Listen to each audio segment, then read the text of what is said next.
Okay, class, now that we've learned how to mix color well, let's put it into practice and see if we can capture the exact same color that is in front of us in real life and see how we can stack these colors together to create a vista of sorts. It does have to be highly exact, but for this project, before we actually get into the painting, we need some source material. So on this asynchronous day, you're going to use it to get outside, get some fresh air, and capture 10 different examples of landscape. Now it can be roughly the same area, and I know the idea of what is a landscape varies from person to person, but what I want you to consider is a vista in front of you. Hopefully not too close up, although you can have elements that are more in the foreground versus some that are in the background.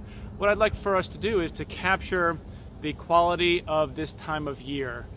In some areas, the leaves are changing to great effect, and the colors are pretty dynamic and fiery.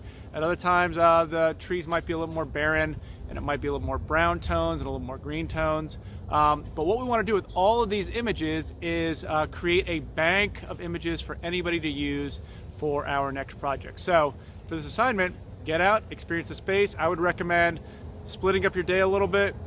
In the beginning, maybe getting some shots of some images where it's early, then midday, and then maybe a little bit later in the day. You'll see how the light changes from time to time, and sometimes the color of light will actually affect those objects as well. It might be a little more golden, or it might be a little more gray.